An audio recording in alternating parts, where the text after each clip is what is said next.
कहानी की शुरुआत में हम हेली नाम की एक 14 साल की लड़की को देखते हैं जो एक रेस्टोरेंट में केक खा रही थी। तभी उसके पास जेफ नाम का एक 34 साल का आदमी आता है जो पेशे से एक फोटोग्राफर था। जेफ और हेली पहली बार मिल रहे थे, जहां उनकी पहली मुलाकात ऑनलाइन चैट करते हुए हुई थी और जेफ हेली के साथ थोड़ा फ्लर्ट भी करता है, जिसके बाद वो दोनों अपने लिए कुछ खाना ऑर्डर करते हैं और एक टेबल पर बैठकर बातें करने लगते हैं। और वहीं उनके पास डोना नाम की एक लड़की का पोस्टर लगा हुआ था जो गुम गई थी। खैर, यहाँ पर हेली जेफ को बताती है कि इस वक्त वो उसकी पढ़ाई के साथ अपने पिता से डॉक्टरिंग की ट्रेनिंग ले रही है और उसकी बातें सुनकर जेफ कहता है कि तुम्हारी हरकतों से तुम 14 साल की बिल्कुल भी नहीं लगती। जिसके बाद जब वो एक जगह पर खड़े थे तो हेली को वहां पड़ी एक हरी शर्ट बहुत ही पसंद आ जाती है, लेकिन उसके पास पैसे नहीं थे, इसीलिए जेफ उसे वो शर्ट अपने पैसों से खरीद कर देता है। और तभी बातें करते हुए हेली को पता चलता है कि जेफ के पास उसके पसंदीदा कॉन्सर्ट के गाने हैं जो उसने मिस कर दिया था, लेकिन वो उसके घर पर पड़े थे और उसे वो गाना अभी चाहिए था, जहां जेफ कहता है कि तुम अभी इतनी बड़ी नहीं हो कि मैं तुम्हें अपने घर ले जाऊं। जिसके बाद हेली वहां पर एक बाथरूम में जाती है और उसकी हरी शर्ट पहनकर जेफ को दिखाती है। और फिर जब हेली जेफ को थोड़ा और कन्विंस करती है तो वो उसे अपने घर ले जाने के लिए मान जाता है। और जब वो उसकी गाड़ी के पास खड़े थे तो मजाक मजाक में हेली जेफ से उसके पैर पर किस करवाती है। जिसके बाद जेफ हेली को उसकी गाड़ी में बिठा के ले जाने लगता है और उसके शानदार घर पहुंच के हेली को एक पानी का ग्लास देता है, जहां हेली कहती है कि वो उस चीज को नहीं पी सकती जो उसने खुद न बनाई हो। और फिर जेफ के फ्रिज में से एक ड्रिंक निकाल के बनाने लगती है और एक ग्लास जेफ को भी बनाकर देती है। जिसके बाद जब उसकी नजर वहां लगे कुछ लड़कियों के फोटोज पर पड़ती है तो जेफ उसे अपना स्टूडियो दिखाता है, जहां वो उसकी सारी मॉडल्स की तस्वीरें खींचता है। और फिर वो हेली को उसके काम के बारे में और भी बताता है और हेली उसे एक सवाल पूछती है कि तुमने उनमें से कितनी मॉडल्स के साथ सेक्स किया है, जहां जेफ कहता है कि एक भी नहीं, क्योंकि सारी मॉडल्स 18 साल से कम उम्र की है और अगर वो उनके साथ सोएगा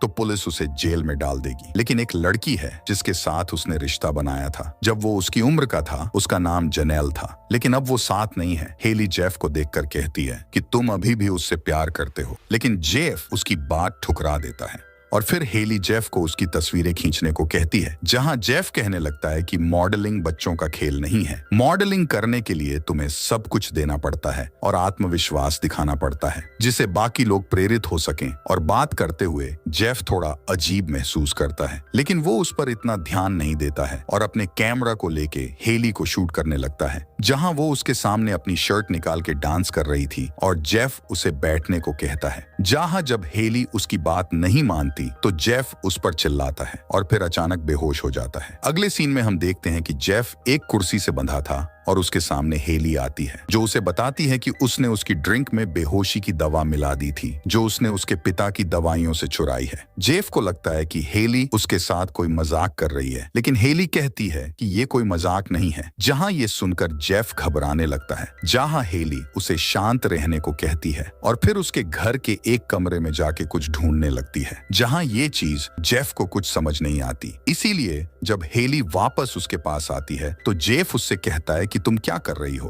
और फिर हेली उसे बताती है कि तुम्हारे घर में छोटी बच्चियों के गंदे गंदे फोटोज लगे हैं, जिसका मतलब साफ है कि वो एक चाइल्ड मोलेस्टर है। ये सुनकर जेफ मदद के लिए चिल्लाने लगता है, लेकिन हेली उसके मुंह पर स्प्रे करने लगती है और कहती है कि चिल्लाने से कोई फायदा नहीं होगा क्योंकि उसके सारे पड़ोसी घर से बाहर गए हैं। इसका मतलब ये होता है कि हेली ये सारी चीजें काफी दिनों से प्लान कर रही थी। जेफ उससे कहता है कि मैंने तुम्हें मेरे घर इसलिए बुलाया क्योंकि तुम मुझे पसंद हो, लेकिन हेली ने दूसरे अकाउंट से भी जेफ से चैट किया था, लेकिन उनमें से किसी पर भी जेफ को कोई दिलचस्पी नहीं थी क्योंकि हेली ने उन अकाउंट्स में अपनी उम्र ज्यादा रखी थी और जेफ को बस हेली ही पसंद आई क्योंकि वो एक बच्ची है। जेफ उससे कहता है कि वो एक अच्छा इंसान है, लेकिन हेली कहने लगती है कि एक अच्छा इंसान एक छोटी 14 साल की बच्ची के साथ फ्लर्ट नहीं करता और उसके साथ ड्रिंक्स नहीं पीता। जिसके बाद हेली उसे एक दूसरे कमरे में ले जाती है और जब वो वहां जेफ के ड्रॉर्स में छानबीन कर रही थी और इस चीज का सबूत ढूंढ रही थी कि वो एक चाइल्ड मोलेस्टर है, तो जेफ यहाँ पर एक बार फिर हेली को समझाता है कि वो छोटी बच्चियों के अलावा प्रकृति की तस्वीरें भी खींचता है। लेकिन ये बात हेली को ये यकीन दिलाने के लिए काफी नहीं थी कि जेफ एक अच्छा इंसान है। और तभी हेली को उसके ड्रॉअर में से कुछ लेटर्स मिलते हैं जो जेफ को जेनेल ने भेजे थे जब उसने जेफ के साथ ब्रेकअप किया था। जिसके बाद जब हेली जेफ का कंप्यूटर चेक करती है तो उसे पता चलता है कि जेफ ने कुछ तस्वीरें डाउनलोड की थी, लेकिन वो तस्वीरें हेली को कहीं दिख नहीं रही थी। जहां ये चीज सुनते ही जेफ के चेहरे का रंग उड़ जाता है और ये देखकर हेली समझ जाती है कि वो कुछ छिपा रहा है। इसीलिए वो उसके घर की ओर भी तसल्ली से छानबीन करने लगती है, जहां उसके बेडरूम में उसे एक बंदूक मिलती है, लेकिन उसके अलावा और कुछ नहीं। कि तभी हेली को वहां पड़े शो पीस में कुछ पत्थर दिखते हैं जिनको हटाने पर अंदर एक लॉकर था। जहां होना हो उसके अंदर ही जेफ का सारा कच्चा चिट्ठा है, लेकिन जेफ किसी भी हालत में हेली को लॉकर का पासवर्ड नहीं बताता और उल्टा हेली को उसके परिवार के बारे में बात करके इमोशनल करने लगता है कि तुम जरूर ये सारी चीजें इसीलिए कर रही हो क्योंकि तुम्हारे माता पिता ने कभी तुम पर ध्यान नहीं दिया। जहां जेफ कहता है कि मैं तुम्हारी मदद करने के लिए तैयार हूं, लेकिन ये सब सुन के हेली हंसने लगती है और कहती है कि तुम मुझे इतनी आसानी से बेवकूफ नहीं बना सकते, और फिर उस लॉकर को खोलने में लग जाती है जहां वो जानती थी कि जेफ ने इस लॉकर का पासवर्ड जेनेल के रिलेटेड ही रखा होगा क्योंकि वो उससे प्यार करता था। और जब वो उस तारीख को डालती है जब जेफ और जेनेल ने पहली बार सेक्स किया था तो लॉकर खुल जाता है और अंदर एक डीवीडी और कुछ छोटी बच्चियों के फोटोज थे। जहां अब जेफ की सारी असलियत बाहर आ गई थी। उन फोटोज में एक फोटो डॉना की भी थी जो गुम हो गई थी। कि तभी जेफ हेली को लैट मारता है जिससे उसके सर में चोट लग जाती है और जल्दी से अपने कमरे में जाके जैसे तैसे अपनी बंदूक लेता है और फिर बाहर आता है, लेकिन वो देखता है कि हेली वहां पर नहीं थी। और जब वो अपनी बंदूक के साथ उसे ढूंढ रहा था तो अचानक पीछे से हेली जेफ के मुंह पर एक प्लास्टिक बैग रख देती है और उसे चोक करने लगती है। जहां थोड़ा स्ट्रगल करने के बाद वो बेहोश हो जाता है और जब अपनी आंखें खोलता है तो वो एक टेबल के ऊपर बंधा हुआ था और उसके मेन पॉइंट पर हेली ने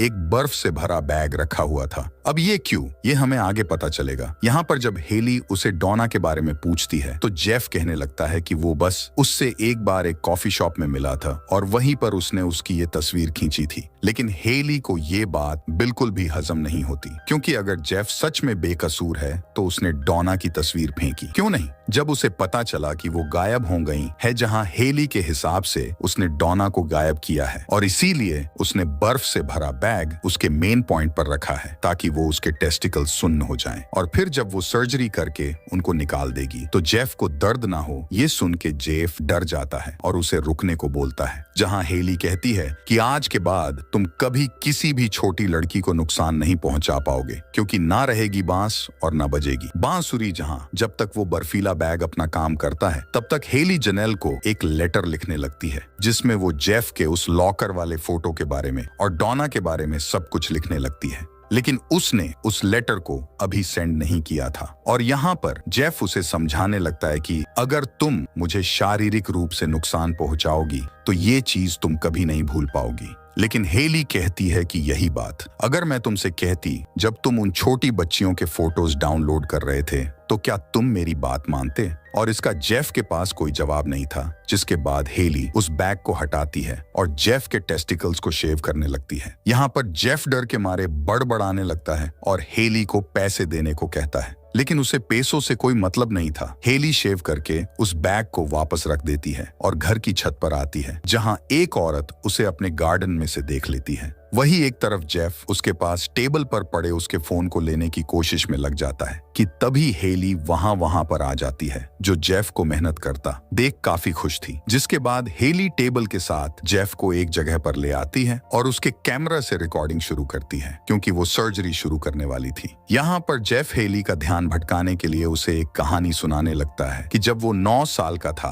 और उसकी मौसी के घर पर छुट्टियां मना रहा था तो उसकी भांजी जो उस वक्त 4 साल की थी वो जेफ को पसंद करती थी। लेकिन एक दिन उसकी चाची ने उन दोनों को पकड़ लिया और उसकी बेटी की बजाय जेफ को डरा धमकाने लगी कि अगर आज के बाद तुम मेरी बेटी के पास आए तो तुम्हारे लिए अच्छा नहीं होगा। लेकिन हेली उसकी इस कहानी पर बिल्कुल भी ध्यान नहीं देती और सर्जरी करने की तैयारी करती है, जहां जेफ गिड़गिड़ाने लगता है कि चाहो तो तुम पुलिस को बुला लो। उनके सामने वो उसे एक सारे जुर्म कबूल कर लेगा। ये सुनकर हेली उसका लैपटॉप उसके पास लाती है और कहती है कि अगर वो उसका लिखा हुआ लेटर जेनेल को भेज देता है तो वो रुक जाएगी। ये सुनकर जेफ समझ जाता है कि उसके लिए एक तरफ कुआं है और एक तरफ खाई, इसीलिए वो अपना आपा खो देता है और जोर जोर से चिल्लाने लगता है और थोड़ी देर बाद हार मान के के एकदम शांत हो जाता है, जिसके तुरंत बाद हेली सर्जरी शुरू कर देती है और उससे बातें करते हुए उसके दोनों टेस्टिकल्स निकाल देती हैं। जहां इस प्रोसेस के दौरान जेफ जगा हुआ था और उसकी हालत खराब हो जाती है। हेली उसके टेस्टिकल्स को उसके सामने क्रश कर देती है, लेकिन जब वो वापस उससे डोना के बारे में पूछती है तो जेफ अभी भी इनकार कर रहा था कि उसने डोना को गायब नहीं किया है। जिसके बाद हेली जेफ को पानी पिलाती है और जेफ उससे पूछता है कि तुम मेरा इतना ख्याल क्यों रख रही हो। तो हेली कहती है कि मुझे तुम पर तरस आ रहा है, क्योंकि अब तुम्हारी जिंदगी झंड हो जाएगी। धीरे धीरे सबको पता चल जाएगा कि जेफ एक नामर्द है।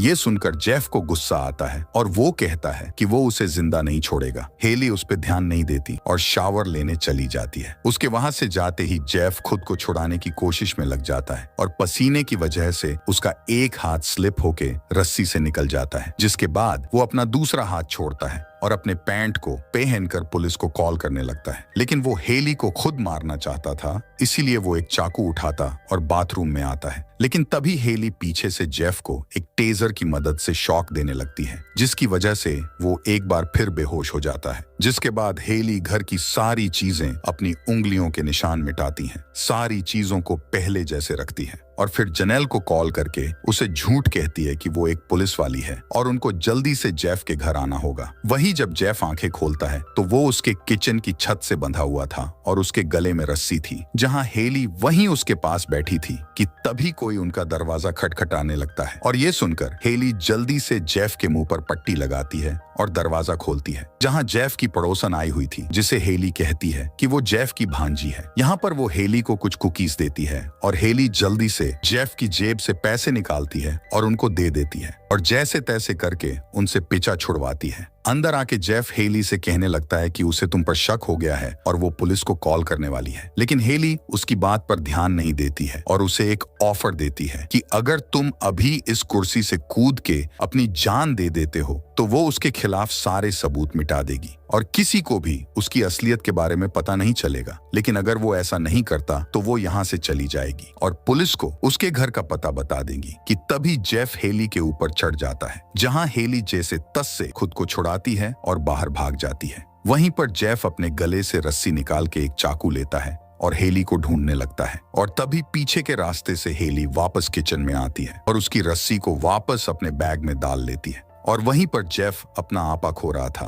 कि तभी उसे अपने घर के ऊपर से कुछ आवाज आती है, जहां हेली खड़ी थी। जेफ जल्दी से ऊपर आता है, लेकिन हेली उसे बंदूक दिखाती है और कहती है कि उसका ऑफर अभी भी वैलिड है। अगर वो उसकी बांधी रस्सी से खुद को मार डालता है तो वो उसके खिलाफ सारे सबूत मिटा देगी। जेफ को कुछ समझ नहीं आ रहा था कि तभी जनेल वहां पर आ जाती है, जो जेफ को आवाज लगा रही थी। ये देखकर जेफ और भी डर जाता है और हेली उसे समझाने लगती है कि तुम्हारे पास एक ही रास्ता है। यहाँ पर जेफ हेली को बताता है कि एरन नाम के एक आदमी ने डोना को मारा है, जहाँ वो बस उसे देख रहा था और कुछ नहीं, और जेफ उसकी मदद कर सकता एरन को ढूंढने में। लेकिन हेली कहती है कि उसने एरन के साथ भी यही सब किया है और कमाल की बात तो ये है कि मरने से पहले उसने भी जेफ का नाम लिया था कि उसने कुछ नहीं किया, वो तो बस देख रहा था। ये सुनकर जेफ समझ गया कि अब उसे कोई नहीं बचा सकता और जब वो अपने गले में रस्सी डाल के पीछे हेली की तरफ देखता है तो वो उससे वादा करती है कि वो सारे सबूत मिटा देगी।